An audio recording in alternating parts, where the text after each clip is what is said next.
നാരായണം നമസ്കൃത്യ നരം ചൈവ നരോത്തമം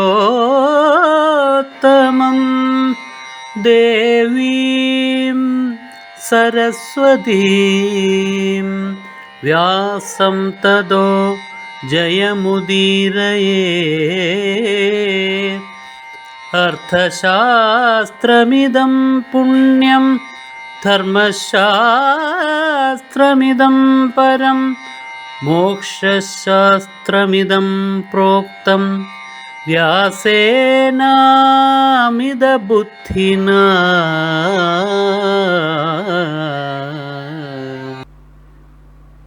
ശ്രീമദ് ഭഗവത്ഗീതയിലെ 16-ാമത് അധ്യായം ദൈവാസുര സമ്പദ് വിഭാഗയോഗം.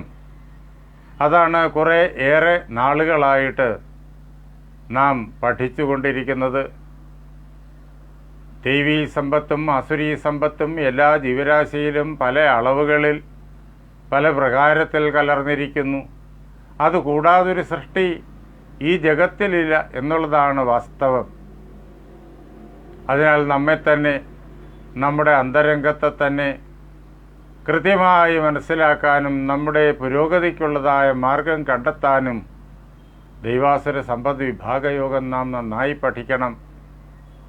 ജഗത്തിനെ അറിയാനും ജഗത്തിലുള്ള സർവ്വചരാചരങ്ങളെയും അറിയാനും ദൈവാസുര സമ്പദ് വിഭാഗയോഗം നാം പഠിക്കേണ്ടതായിട്ടുണ്ട്.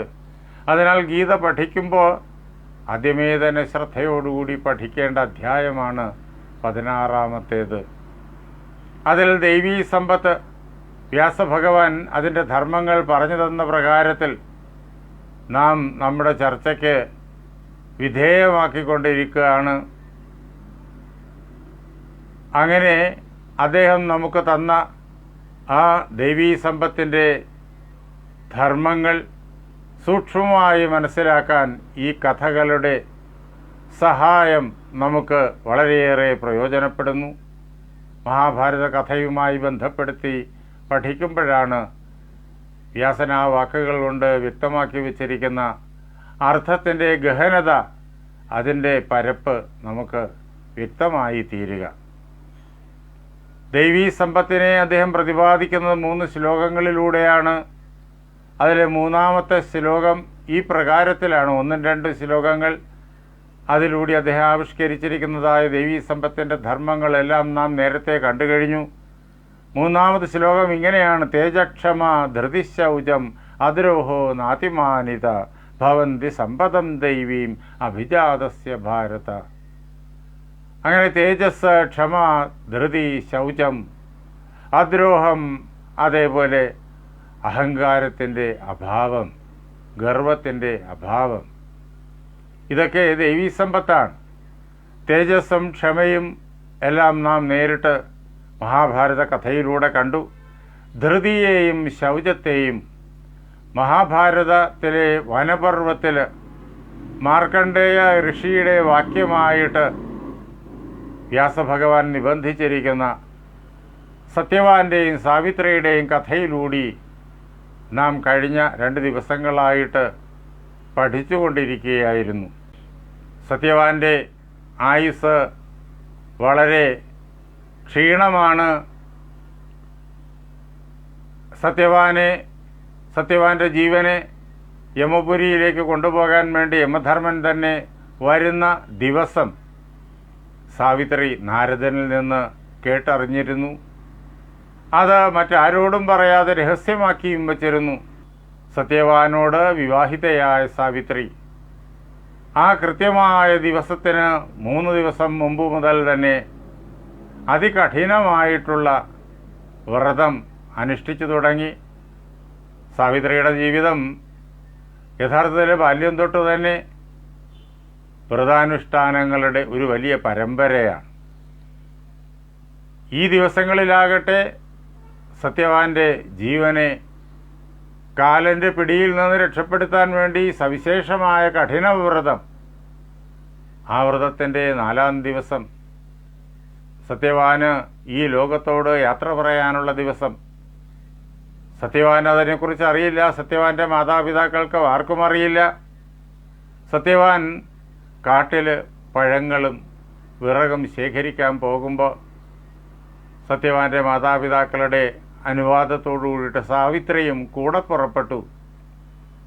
അവിടെ വച്ചിട്ടാണ് യമധർമ്മൻ അവിടെ വന്ന് സത്യവാൻ്റെ പ്രാണനെ തൻ്റെ പാശം കൊണ്ട് ബന്ധിച്ച് വളരെ വേഗത്തിൽ യമപുരിയിലേക്ക് കൊണ്ടുപോകുന്നത്.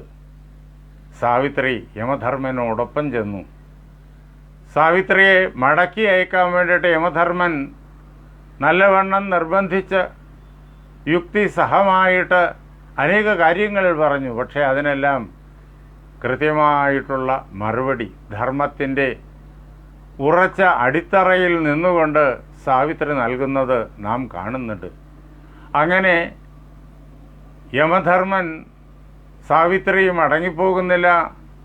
സാവിത്രി സ്വധർമ്മം തന്നെ വിട്ടുവീഴ്ച കൂടാതെ അനുഷ്ഠിക്കുകയാണ് എന്ന് മനസ്സിലാക്കി സാവിത്രിയുടെ ആ അർപ്പണബുദ്ധിയിൽ സന്തോഷിച്ച് അവളുടെ ബുദ്ധിയിലും അവളുടെ വാഗ്വൈഭവത്തിലും അവളുടെ ആ സ്വഭാവത്തിൻ്റെ നൈർമല്യത്തിലുമൊക്കെ സന്തോഷിച്ചിട്ട് ആദ്യം ഒരു വരം നൽകി, പിന്നെ രണ്ടാമതൊന്ന്, പിന്നെ മൂന്നാമതൊന്ന്.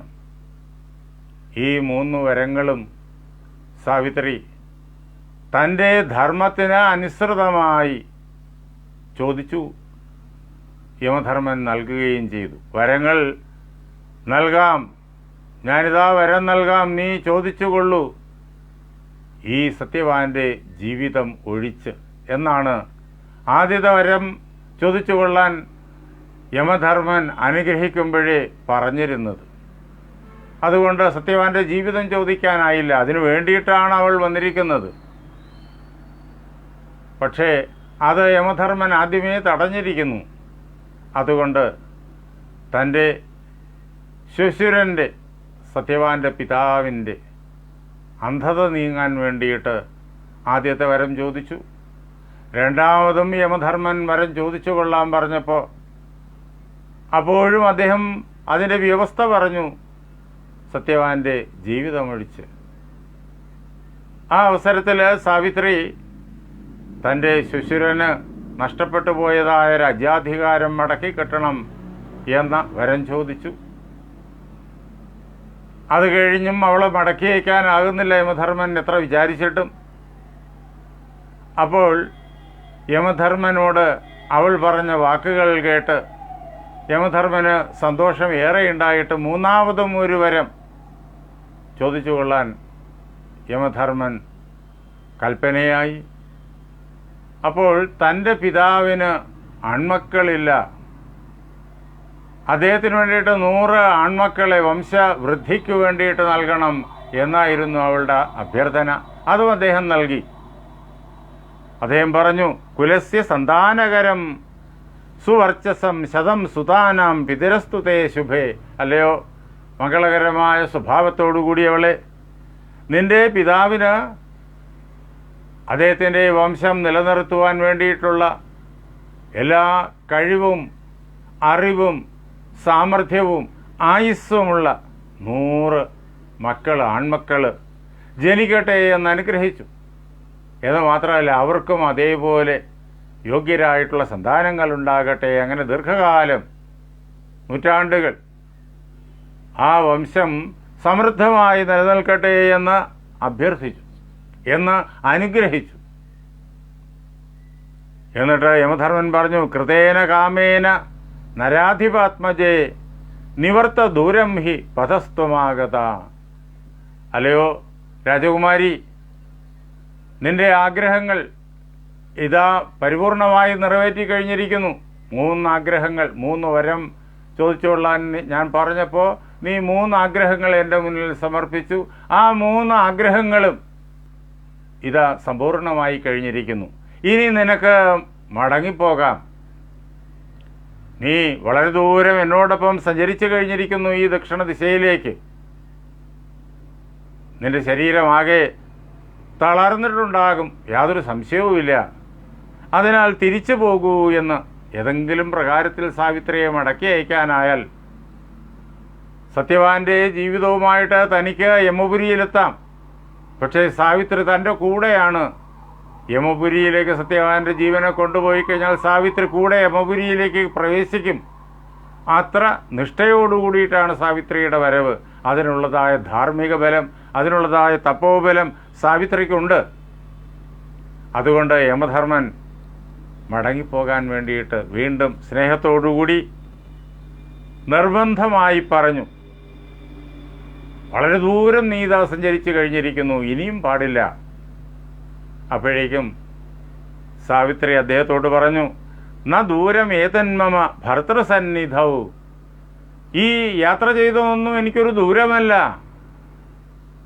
എന്തുകൊണ്ടെന്നാൽ ഞാൻ എൻ്റെ ഭർത്താവിൻ്റെ സന്നിധിയിലാണ്. എൻ്റെ ഭർത്താവിൻ്റെ ജീവൻ അങ്ങയുടെ കയ്യിലിരിക്കുന്നു. അതിനടുത്ത് ഭർത്താവിനോടൊപ്പമാണ് ഞാനിപ്പോൾ സഞ്ചരിക്കുന്നത്. അദ്ദേഹത്തിൻ്റെ അടുത്ത് നിൽക്കുമ്പോഴേക്കും ഞാൻ സഞ്ചരിച്ചതായി പോലും തോന്നുന്നില്ല. എൻ്റെ മനസ്സാകട്ടെ വളരെ ശ്രദ്ധയോടുകൂടിയിട്ട് അദ്ദേഹത്തിൻ്റെ ജീവനെ അങ്ങയുടെ കരങ്ങളിൽ നിന്ന് മോചിപ്പിക്കാനായിട്ട് പിടയുന്നു.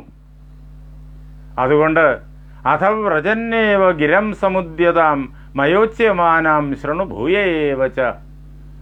അല്ലയോ ദേവദേവ, അങ്ങ് നിൽക്കണം എന്ന് ഞാൻ പറയുന്നില്ല. അങ്ങ് ഇതേപോലെ തന്നെ നടന്നുകൊള്ളുക. ഞാൻ അങ്ങയോടൊപ്പം അതേ വേഗതയിൽ വരും. അതോടൊപ്പം എനിക്ക് അനേകം കാര്യങ്ങൾ അങ്ങയോട് പറയാനുണ്ട്. ആ പറയുന്ന കാര്യങ്ങളെല്ലാം അങ്ങ് വളരെ ശ്രദ്ധയോടുകൂടിയിട്ട് നേരത്തെ എന്ന പോലെ കേട്ടാലും എന്നിട്ട് അതിന് ഉചിതമായിരിക്കുന്നതായ മറുപടി പറഞ്ഞാലും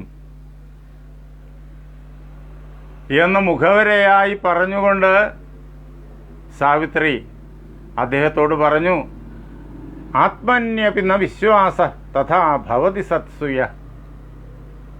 അങ്ങ് ഒരു കാര്യം അറിയണം. മനുഷ്യരുടേതായ സ്വഭാവവിശേഷം, സജ്ജനങ്ങളായിട്ടുള്ള ആളുകൾ ഒരിക്കലും സജ്ജനങ്ങളെ അവിശ്വസിക്കില്ല. അവർക്ക് സജ്ജനങ്ങളിൽ വളരെയേറെ വിശ്വാസമാണ്. സജ്ജനങ്ങൾ എപ്പോഴും സ്നേഹവും വാത്സല്യവും ഉള്ള ആളുകളാണ് എന്ന് മനുഷ്യർക്കറിയാം. അതുകൊണ്ട് സജ്ജനങ്ങളായിട്ടുള്ള വിവേകമുള്ളവരായ മനുഷ്യർ ഒരിക്കലും സജ്ജനങ്ങളോട് അകലം പാലിക്കില്ല. സ്വന്തം പ്രാണനേക്കാളും സ്വന്തം ആത്മാവിനേക്കാളും അവർ സജ്ജനങ്ങളെ ആദരിക്കുന്നു, സജ്ജനങ്ങളെ വിശ്വസിക്കുന്നു. അതാണ് പ്രധാനം. അതുകൊണ്ട് എല്ലാ മനുഷ്യർക്കും, ഞാൻ ഉൾപ്പെടെ എല്ലാ മനുഷ്യർക്കും അങ്ങേയറ്റം ആദരണീയർ സജ്ജനമാണ്. നേരത്തെ തന്നെ സാവിത്രി യമധർമ്മനോട് പറഞ്ഞിരുന്നു അങ്ങ് സജ്ജനമാണ് എന്ന്, കാര്യകാരണ സഹിതം വിശദമാക്കിയിരുന്നു. എന്ന് മാത്രമല്ല, അങ്ങ് എനിക്ക് മിത്രവുമാണെന്ന് പറഞ്ഞു കഴിഞ്ഞിരുന്നു, സപ്തപദീനം ഉദ്ധരിച്ചുകൊണ്ട്. അപ്പോൾ എന്നെ സംബന്ധിച്ചിടത്തോളം അങ്ങ് അങ്ങേയറ്റം ആശ്രയിക്കപ്പെടാൻ യോഗ്യനായ ആളാണ്. കാരണം അങ്ങ് സജ്ജനമാണ്. സജ്ജനങ്ങൾ ഹൃദയത്തിൽ എല്ലാവരോടും സൗഹൃദം പുലർത്തുന്നവരാണ്. മനുഷ്യർക്ക് മറ്റുള്ളവരോട് സൗഹാർദ്ദം വരുന്നത് എങ്ങനെയെന്ന് അങ്ങയ്ക്ക് അറിയുമല്ലോ. സൗഹാർദ്ദാത് സർവഭൂതാനാം വിശ്വാസോ നാമജായത്തെ. മനുഷ്യരുടെ കാര്യത്തിൽ മാത്രമല്ല, എല്ലാ ജീവരാശിയുടെയും കാര്യത്തിൽ അങ്ങനെയാണ്. മറ്റുള്ളവരിൽ എങ്ങനെയാ വിശ്വാസം വരുന്നതെന്നറിയോ? സൗഹാർദ്ദത്താലാണ്. മറ്റുള്ളവർ തന്നിലേക്ക് ചൊരിയുന്നതായ ആ സ്നേഹത്തിൻ്റെ ആധിക്യം, അവരുടെ ഹൃദയം അത്ര കണ്ട് വിശുദ്ധമാണ്, സ്നേഹനിർഭരമാണ്. അപ്പോൾ ആ സൗഹാർദ്ദം കണ്ടിട്ടാണ്, അതിൻ്റെ ആധിക്യം കണ്ടിട്ടാണ് ആളുകൾ മറ്റുള്ളവരെ എല്ലാവരെയും വിശ്വസിക്കുന്നത്. മനുഷ്യർ മാത്രമല്ല, മൃഗങ്ങളും അങ്ങനെ തന്നെയാണ്. സർവഭൂതങ്ങളുടെയും സ്വഭാവം അതാണ്. അങ്ങ് സജ്ജനമാണ്. സജ്ജനങ്ങൾ ഏറെ സൗഹാർദ്ദമുള്ളവരാണ്. അങ്ങയ്ക്ക് വളരെയേറെ സൗഹാർദ്ദമുണ്ട്. തസ്മാത് സത്സു വിശേഷേണ വിശ്വാസം കുരുതേജന. അതിനാൽ സജ്ജനങ്ങളിൽ ആളുകൾ സവിശേഷമായിട്ട് വിശ്വാസം അർപ്പിക്കുന്നു.